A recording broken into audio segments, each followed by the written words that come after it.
मैं हूं सिद्दी जौहर, दक्कन का सबसे खतरनाक सेनापति, जिसने बड़े बड़े राजाओं को घुटनों पर झुकाया है। मेरे नाम से अच्छे अच्छे राजा कांपते हैं और आज शिवाजी को भी झुकना पड़ेगा।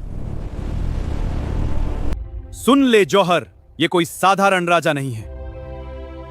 यह है हमारे राजे छत्रपति शिवाजी महाराज। आज पन्हाला की दीवारें तय करेंगी कौन झुकेगा और कौन इतिहास बनेगा। सिद्दी जौहर को अपने बल और सेना पर बहुत घमंड था, लेकिन उसे क्या पता था सह्याद्री में एक ऐसा शेर रहता है जो दुश्मनों का घमंड चूर चूर कर देता है। तो चलिए शुरुआत से जानते हैं कैसे हमारे राजे ने सिद्दी जौहर के घमंड को मिट्टी में मिला दिया था।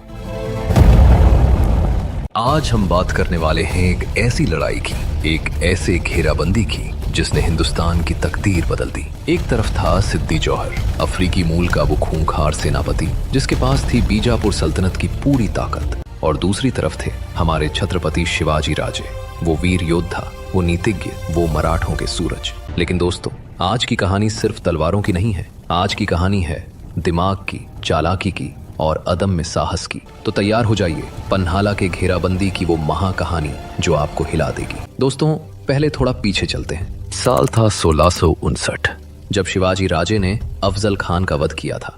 वो पल था जब मराठा साम्राज्य की नींव पड़ी। उस एक घटना ने पूरे दक्षिण हिंदुस्तान को हिला दिया था। बीजापुर सल्तनत, मुगल और तमाम सल्तनतें सब समझ गए कि ये मराठा योद्धा कोई साधारण इंसान नहीं है। अब सवाल ये है कि आप जानते हैं कि शिवाजी राजे ने अफजल खान से पहले कौन सा किला जीता था? नीचे कमेंट करके बताइए। तो अफजल खान के बाद शिवाजी राजे ने एक के बाद एक किले जीतने शुरू किए। कोल्हापुर, पन्हाला, विशालगढ़। मराठा साम्राज्य बढ़ता जा रहा था और इसी बढ़ते साम्राज्य को रोकने के लिए बीजापुर के आदिल शाह ने भेजा सिद्दी जौहर को। दोस्तों, सिद्दी जौहर को समझना बेहद जरूरी है। सिद्दी ये नाम आया अरबी शब्द सैयदी से। ये वो लोग थे जो अफ्रीका के हबशी मूल के थे और सदियों पहले भारत आए थे। इनमें से कई तो ऐसे योद्धा बने कि सल्तनतों के सेनापति और यहाँ तक कि राजा तक बन गए। सिद्दी जौहर बीजापुर सल्तनत का वफादार और ताकतवर सेनापति था। उसके पास था एक विशाल सेना, घेराबंदी का अनुभव और आदेश था शिवाजी राजे को जिंदा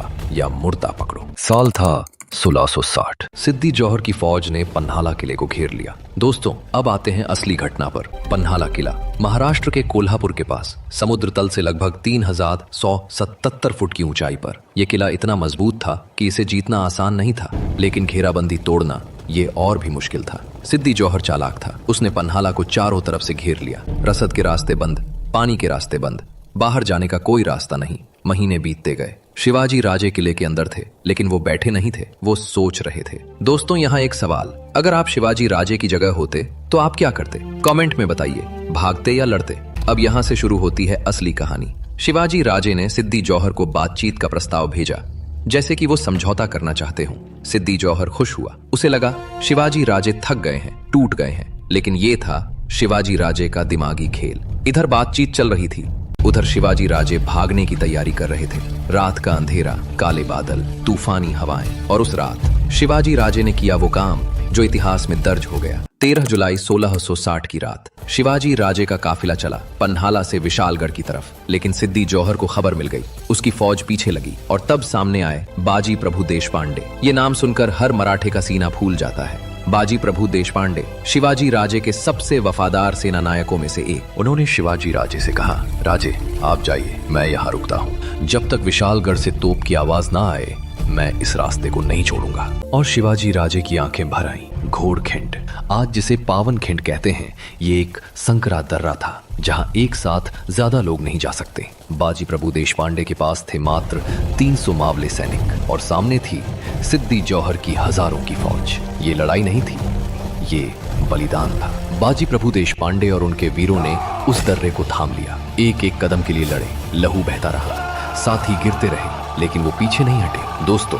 जरा सोचिए, 300 सैनिक हजारों के सामने, ये जानते हुए कि वापसी नहीं होगी। क्या ये साहस है या दीवानगी? कमेंट में बताइए। घंटे बीते, बाजी प्रभु घायल थे, गहरे जख्म, लेकिन वो खड़े रहे। और फिर दूर से सुनाई दी तोप की गूंज। विशालगढ़ पहुंच गए शिवाजी राजे। उस आवाज को सुनकर बाजी प्रभु देशपांडे मुस्कुराए और उसी पल वीर गति को प्राप्त हुए। जय बाजी प्रभु, जय शिवाजी राजे, जय जय महाराष्ट्र। शिवाजी राजे विशालगढ़ पहुंचे, लेकिन दिल भारी था। बाजी प्रभु का बलिदान, उन 300 वीरों का बलिदान। लेकिन शिवाजी राजे जानते थे ये बलिदान व्यर्थ नहीं जाएगा। विशालगढ़ अब सुरक्षित था, मराठा साम्राज्य बचा था। सिद्दी जौहर की सारी योजना धरी की धरी रह गई। एक घेराबंदी जो महीनों चली, एक रात की भागदौड़, एक दर्रे पर 300 वीरों का बलिदान, और शिवाजी राजे एक बार फिर जीत गए। दोस्तों, अब एक सवाल, सिद्दी जौहर हारा क्यों?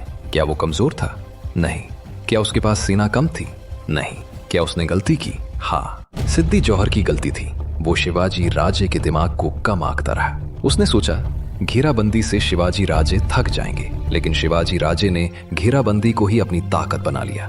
बातचीत का नाटक, ये शिवाजी राजे की कूटनीति थी। रात का पलायन, ये शिवाजी राजे की रणनीति थी।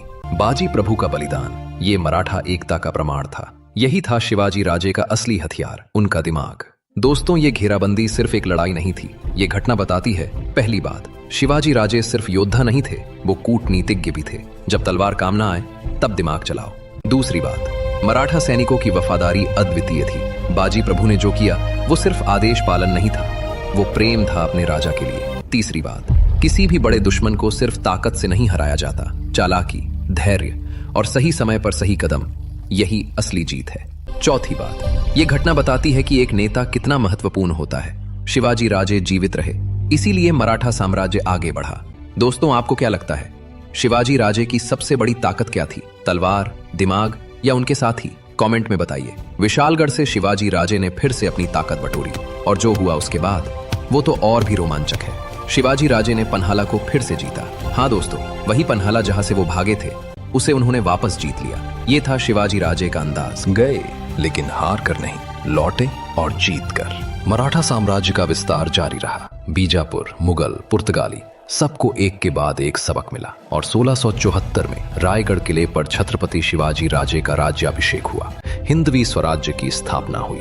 वो सपना जो उन्होंने बचपन में देखा था, जो माँ जीजाबाई ने उनके मन में बोया था, वो पूरा हुआ। जय जय शिवाजी राजे। दोस्तों, घोड़खिंड का नाम बदला गया पावन खिंड।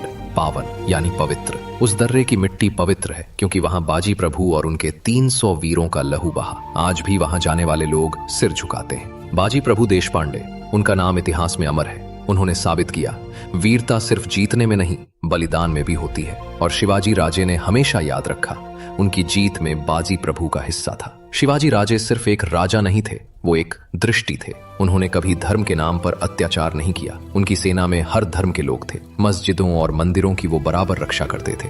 उन्होंने नौसेना बनाई, हिंदुस्तान की पहली संगठित नौसेना। इसीलिए उन्हें फादर ऑफ इंडियन नेवी भी कहा जाता है। उन्होंने किसानों की परवाह की, लूटपाट पर रोक लगाई, महिलाओं का सम्मान उनके लिए सर्वोपरि था। ये था असली हिंदवी स्वराज्य, जहां सबका हक, सबकी रक्षा। और सिद्दी जौहर, पन्हाला की नाकामयाबी के बाद उसकी साख धूल में मिल गई।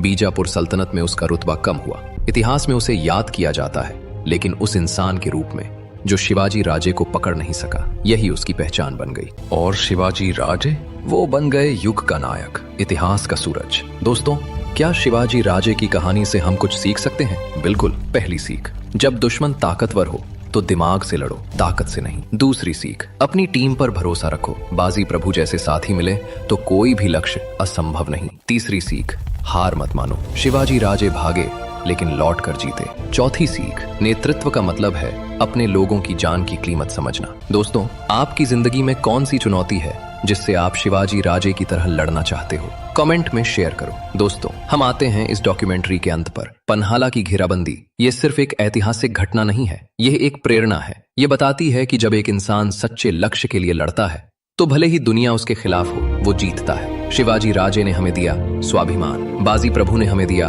बलिदान की परिभाषा, और उन 300 मावले वीरों ने दिखाया एक की जान की कीमत 1000 से ज्यादा होती है अगर वो सही मकसद के लिए दी जाए। महाराष्ट्र की उस पवित्र मिट्टी को जहां शिवाजी राजे के घोड़े की टापें गूंजी थीं, हम नमन करते हैं। उन वीरों को जो नाम न लेकर भी इतिहास बन गए, उन्हें हम नमन करते हैं। और उस महान आत्मा को, छत्रपति शिवाजी राजे को, हम कोटि कोटि नमन करते हैं। जय भवानी, जय शिवाजी राजे, जय जय महाराष्ट्र, जय हिंद। दोस्तों, अगर ये वीडियो आपको अच्छी लगी तो लाइक जरूर करें, अपने दोस्तों को शेयर करें ताकि हर कोई इस महान इतिहास को